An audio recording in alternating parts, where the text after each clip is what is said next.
ఇప్పుడు for example అంటే నేను జస్ట్ ఎగ్జాంపుల్ చెప్తున్నాను. ఇప్పుడు Prabhas cinema 40 crores opening day వచ్చింది, బాహుబలి 2. సాహోకి నేను హిందీ మాట్లాడతాను, ఏదో 22, 23 అంత వచ్చింది. ఇది 4 or 5 వచ్చింది రాధేశ్యామ్, యూనో.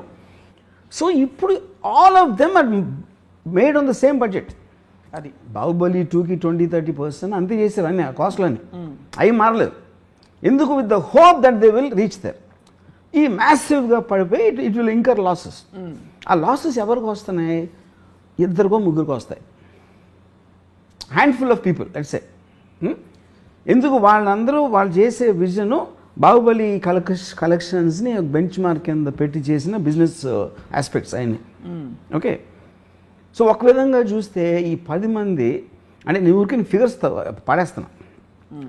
300 crores బాహుబలి అని అయింది అంటే 300 crores 2000 crores ఏమో బాహుబలికి వచ్చింది సపోజ్. వీళ్ళేంటి 500-400 కోట్లు పెట్టి 400 అంటే 10 మంది తీసారనుకోండి, 4000 కోట్లు. 4000 కోట్లో 3000 కోట్లు పోయినాయి. అప్పుడు రాజమౌళి వలన ఇంత నష్టం వచ్చింది ఇండస్ట్రీకి అంటే చాలామంది నాకు కొంతమంది ప్రొడ్యూసర్స్ ఈ రాజమౌళి నాశనం చేసాడు నా కొడుకు అని బూతులు తిరిగినాడు. ఎందుకు? వాళ్ళకి అక్కసు. ఇప్పుడు వాడి సినిమా ఆడింది కాబట్టి ఇప్పుడు ఈ ప్రతి డైరెక్టర్ నాకు అది కావాలి, విఎఫ్ఎక్స్ కావాలి, ఈ సబ్జెక్ట్ తీస్తా ఆ సబ్జెక్ట్ తీస్తా అని దొబ్బుతున్నాడు. హీరోలేమో ప్రభాస్ అంత అయినప్పుడు మేమేం తప్పకూడదు అని వాళ్ళు అనుకుంటున్నారు. వీళ్ళిద్దరు కోరికలు తీర్చడానికి ప్రొడ్యూసర్గా మేము చచ్చిపోతున్నాం అన్నారు. అయినా కూడా ఎందుకు తీశారు? వాళ్ళకి ఆశ ఉంది కదా. ఫైనల్గా నేను 500 కోట్లు పెడితే 2000 కోట్లు రావడానికి ఛాన్స్ ఉందని ఆశ ప్రొడ్యూసర్కి మాత్రం ఎందుకు ఉండదు? అది ఓకే, 2000 కాదు 1000 కాదు 500 అంటే మీకేంటి ఒక మార్జిన్ అంత పెద్దగా ఉందని ఫీలింగ్ ఉంది, యూనో. ఇంకోటి మీరు రూమ్లో ఉన్నప్పుడు మీ కథ మీకు బాహుబలి కథ కన్నా బాగుంటుంది, RRR కన్నా బాగుంటుంది. మీరు రూమ్లో ఉన్నప్పుడు చేయొచ్చు అనిపిస్తుంది. మనం ఆ విఎఫ్ఎక్స్ తీసుకొస్తే మనం ఈయన తీసుకొద్దాం, ఫాస్ట్ అండ్ ఫ్యూరియస్ చేసినోడిని, లేకపోతే నో టైమ్ టు డై చేసినోడిని, లేకపోతే అవెంజర్స్ చేసినోడిని. అది మార్చేటప్పటికి వాళ్ళు మొత్తం అంతా అయిపోతుంది అని ఫీలింగ్ వస్తుంది. ఇది కూడా actually it was not like a new thing. Sholay వచ్చినప్పుడు జరిగింది అది. అప్పుడు ఒక చాలా పెద్ద producer, forgot his name, burning train అని తీసాడు ఒక సినిమా. అవును, గుర్తుంది. బర్నింగ్ ట్రైను వాళ్ళు అప్పుడు ఆ మిక్సింగ్ అంతా లండన్లో చేసినప్పుడు ఆ ప్రొడ్యూసర్ మాటికి ఫోన్ చేసి ఆ టెక్నీషియన్స్ అందరూ షోలేలో పనిచేశారు, సౌండ్ వాళ్ళు. ఆ సౌండ్ కూడా చెప్పాడు నాకు ఎలా ఉంది సినిమా అంటే చాలా బాగుంది సార్.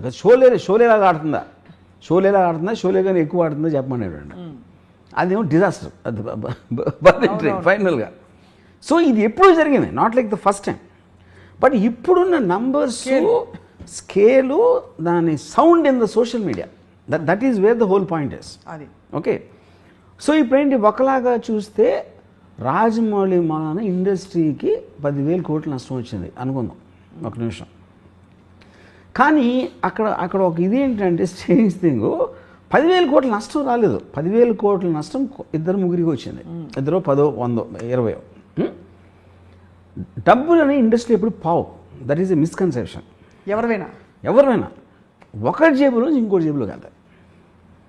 మీకు 400 కోట్లు ఖర్చు అయినది అంటే ఏంటి దాని అర్థం? మీరు ఆర్టిస్టులకి ఇచ్చారు, టెక్నీషియన్స్కి ఇచ్చారు, వెండర్స్కి ఇచ్చారు, వర్కర్స్కి ఇచ్చారు, జూనియర్ ఆర్టిస్టులకి ఇచ్చారు. ఈ అన్ని అందరి జేబుల్లోకి వెళ్ళినప్పుడు ఒకరి జేబులోంచి వీడికి ఖర్చు అయింది, వాళ్ళకి వచ్చినాయి. Okay, they created employment for them. వీళ్ళ జేబుల్లో ఎక్కువగా 400 కోట్లు ఎవడో ఖర్చు పెట్టగలరు? ఉన్నోడే ఖర్చు పెట్టగలుగుతారు కదా. అవును, ఐదరు ఉన్నోడు ఖర్చు పెట్టగలుగుతాడు, లేకపోతే రేజ్ చేసే కెపాసిటీ ఉన్నోడు ఖర్చు పెట్టగలుగుతాడు.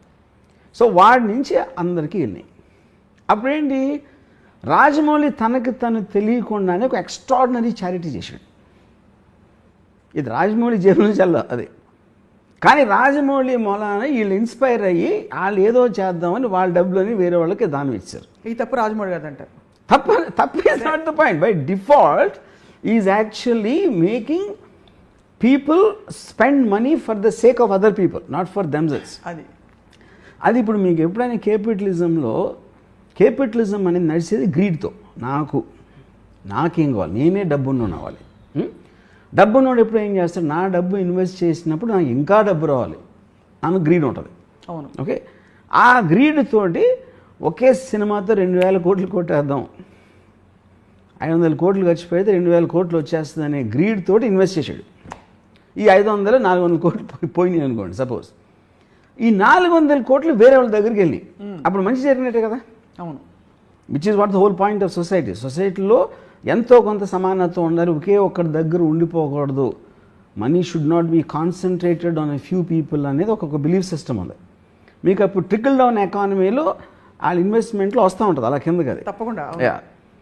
సో అప్పుడు దాన్ని ఫెసిలిటేట్ చేసినవాడు రాజమౌళి. సో రాజమౌళి మూలాన ప్రొడ్యూసర్ రోడ్డు మీదకి వచ్చేసే వాళ్ళు ఉన్నారు, కానీ వర్కర్లు టెక్నీషియన్స్ వాళ్ళందరూ చాలా రిచ్ అయిపోతారు. ఇప్పుడు ఇన్ని మీకు విఎఫ్ఎక్స్ స్టూడియోస్ కానీ ఇది అది అన్నీ వచ్చేసింది దేని మూలాన? Because of this Rajamouli. So అది తను కావాలని చేస్తున్నాడా అది పాయింట్ కాదు. ఇప్పుడు ఎప్పుడైనా మీరు ఈవెన్ ఒక ఎనీ పర్సన్ అతనికి ఉన్న యాటిట్యూడ్ అతను చేసిన దాని గురించి మీకు సైడ్ ఎఫెక్ట్స్ లాగా వస్తాయి, కానీ ఆ టార్గెట్ రాజమౌళికి ఉంటుందని నేను అంటలా. That is not the point. But by default he's working for the welfare of the people in a strange way. So ఒక ఆల్మోస్ట్ ఒక రాబిన్ హుడ్ లాగా. You can say Robin Hood, like Robin Hood phenomenon kada. Unintentional Robin Hood, correct. Unintentional Robin Hood ఉన్నోళ్ళ దగ్గర నుంచి. I like this Rajamouli Robin Hood అంటారు, correct. అంటే గొప్పోళ్ళ దగ్గర నుంచి డబ్బులు కొట్టేసి బేదోళ్ళకి పంచేయటం. కానీ ఇక్కడ ఒకే డిఫరెన్స్ ఏంటంటే తను కొట్టేయకుండా వాళ్ళతో వాళ్ళే కొట్టేయించబడి అది వాళ్ళే వాళ్ళని దోచుకుని ఇచ్చేస్తున్నారు పేదలకి. దీని ఎగ్జాంపుల్ ఎక్కడ చూశానంటే నేను దట్స్ పాయింట్. ఇప్పుడు నానా పాటేకర్ ఒక అలవాటు ఉంటుంది ఆయనకి, ఏదో ఒక బాబా ఏదో సమ్ కైండ్ ఆఫ్ ఏ ఒక ఆశ్రమం, బాబా అంతే హిజ్ నేమ్ ఇస్. రెమ్యునరేషను నానా పాటేకర్ 4 కోట్లు తీసుకుంటే 2 కోట్లు ఆ ఆశ్రమంకి ఇవ్వాలి. ఇది ప్రొడ్యూసర్. ఓకే, అప్పుడు ఏం చేస్తాడు నానా పాటేకర్? ఆ 2 కోట్లు ప్రొడ్యూసర్ ఇప్పిస్తాడు. నేను ఇస్తానని చెప్పట్లా, నాకు 2 కోట్లు చెక్కు, 2 కోట్లు దానికి ఇమ్మంటాడు. ఓకే, అప్పుడు నానా పాటేకర్ కావాలి. నానా పాటేకర్ 2 కోట్లు 4 కోట్ల పాయింట్ కాదు అది. ఈ 4 కోట్లు ఒప్పుకుంటే ఆడు ఎవరెవరికి ఇమ్మంటే అడిగేస్తాడు. నానా పాటేకర్ ఉద్దేశం ఏంటంటే వీళ్ళలో గిల్ట్ తెప్పించాలని. అతనే ఇప్పిస్తే దీన్ని నేర్చుకుని ఇంకో 10 మంది చేస్తారని. అప్పుడు ఏంటి ఇంకోటి ఏంటంటే Rajamouli one of the biggest, అంటే తనకున్న ఒక డేంజరస్ వెపన్ ఏంటంటే సైలెన్స్. అంతేగా. అప్పుడు తను చెప్పడు ఎప్పుడు ఏమి చేస్తే అసలు సినిమా హిట్ అవుతుంది, సినిమా హిట్ అవ్వటానికి రహస్యం ఏంటని చెప్పడు. అని ఫస్ట్ ఆఫ్ తను చెప్పాల్సిన అవసరం లేదు, అది వేరే విషయం. అప్పుడు ఏమవుతుందంటే తను చెప్పకపోయేసరికి వీళ్ళు ఊహించుకోవడానికి ఛాన్స్ ఉంటుంది. వీళ్ళు రకరకాలుగా ఊహించుకుంటారు. ఇప్పుడు ఫర్ ఎగ్జాంపుల్ నేను ఎప్పుడైనా రాజమౌళితో మాట్లాడినప్పుడు మెసేజ్ ఏదో నేను అడుగుతాను క్వశ్చన్, దానికి తను ఏదో చెప్తాడు. ఇప్పుడు నేను బాహుబలి సినిమాలో ఎంత విజువల్ గ్రాండియర్ ఉన్నా, ఎంత ఎక్స్ట్రాడినరీ విఎఫ్ఎక్స్ ఉన్నా కూడా ఫైనల్గా బ్లడ్ అండ్ స్వెట్ ఉంటుంది. That is the relatable factor. ఒక హ్యూమన్ బీయింగ్కి రిలేటబిలిటీ ఫ్యాక్టర్. ప్రభాస్ దెబ్బలాడుతున్నప్పుడు అతను చెమట లేకపోతే కొట్టినప్పుడు రక్తం, ఆ ఆస్పెక్ట్లో మీకు ఆ ప్రభాస్ క్యారెక్టర్కి విపరీతంగా మనం కనెక్ట్ అయిపోతాం దాంట్లో.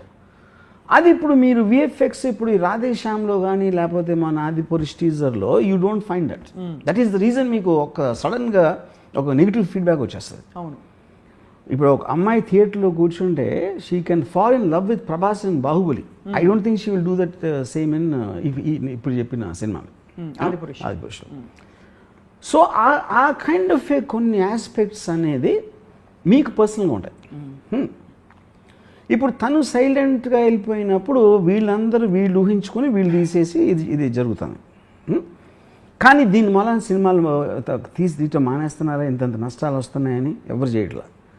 ఎందుకంటే ఆల్రెడీ తను బెంచ్ మార్క్ చూపించడం ఉంది. You can't erase that fact. మంచి సినిమా వస్తే 2,000 చేయొచ్చు, 3,000 చేయొచ్చు అనేది చూపించేసాడు కాబట్టి అది ఫ్యాక్ట్ ఆఫ్ ద మ్యాటర్. దాన్ని మీరు ఏం చేయలేరు.